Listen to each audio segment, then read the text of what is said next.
Promo റിവ്യൂയിലേക്ക് എല്ലാവർക്കും സ്വാഗതം. ഈ റിവ്യൂ ഇഷ്ടപ്പെടുവാണെങ്കിൽ ഒന്ന് ലൈക്ക് ചെയ്തും സബ്സ്ക്രൈബ് ചെയ്തും സപ്പോർട്ട് ചെയ്യണേ. അപ്പം നയന വന്നത് ഇഷ്ടപ്പെടാത്തതുകൊണ്ട് തന്നെ ജലജയും അനാമികയും കൂടി അങ്ങോട്ട് സംസാരിക്കാനും വഴക്കുണ്ടാക്കാനും ഒക്കെ ആയിട്ട് ചെല്ലുന്നുണ്ട്. അന്നേരം നയന പറയുന്നുണ്ട്, ഞാൻ അർഹതയില്ലാത്തതൊന്നും നേടിയെടുത്തിട്ടില്ല, അങ്ങനെ നേടിയെടുത്തത് ഇവിടെ വേറെ പലരുമാണ് എന്ന് പറയുന്നുണ്ട്. അത് അനാമികയെ കുത്തിപ്പറഞ്ഞതും ജലജയെ കുത്തിപ്പറഞ്ഞതായിരിക്കും.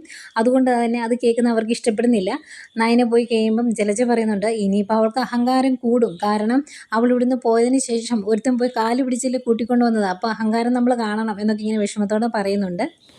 പിന്നീട് ജലജ നമ്മുടെ മുത്തശ്ശിയോട് പോയി പറയുവാണ്, നവ്യ ഇവിടുന്ന് പോയതിന് ശേഷം നവ്യയുടെ കാര്യങ്ങളൊന്നും അന്വേഷിക്കുന്നില്ലല്ലോ, അതുകൊണ്ട് നവ്യയ്ക്ക് ഇഷ്ടപ്പെട്ട എന്തെങ്കിലും അവിടെ പോയി ഉണ്ടാക്കി കൊടുക്കാമെന്ന് ഓർത്താണ് എന്ന് പറയുമ്പോൾ മുത്തശ്ശി പറയുന്നുണ്ട്, അവളിവിടെ ഉള്ളപ്പോൾ പോലും നീ ഒന്നും ഉണ്ടാക്കി കൊടുത്തിട്ടില്ല, എന്നിട്ട് ഇപ്പം അവിടെ പോയി ഉണ്ടാക്കി കൊടുക്കുന്നു എന്ന് പറയുമ്പോൾ അതിൻ്റെ അകത്ത് എന്തോ ഒരു പന്തികേട് തോന്നുന്നുണ്ടല്ലോ എന്നൊക്കെ മുത്തശ്ശി പറയുന്നുണ്ട്. ഏതായാലും അത് കാര്യമാക്കാതെ ജലജ നവ്യയുടെ അടുത്തോട്ട് ചെല്ലുന്നുണ്ട്. എന്നിട്ട് അവരുടെ അടുക്കളയിൽ കയറി നെയ്യപ്പം ഉണ്ടാക്കി കൊടുക്കുക. അന്നേരം കനക പറയുന്നുണ്ട്, നിങ്ങളുടെ ദേഷ്യമൊക്കെ നിങ്ങൾ ഇതിൻ്റെ അകത്ത് തീർക്കുമെന്ന് എനിക്ക് സംശയമുണ്ട്, കാരണം എൻ്റെ നവ്യമോളുടെ വയറ്റിലൊരു കുഞ്ഞുള്ളതാണ്, അതിൻ്റെ പേടി എനിക്കുണ്ട് എന്നൊക്കെ പറയുമ്പം ദേഷ്യം വരുന്നുണ്ട് ജലജയ്ക്ക്. എന്നിട്ടും അത് അവിടെ നിന്ന് ഉണ്ടാക്കുന്നുണ്ട്.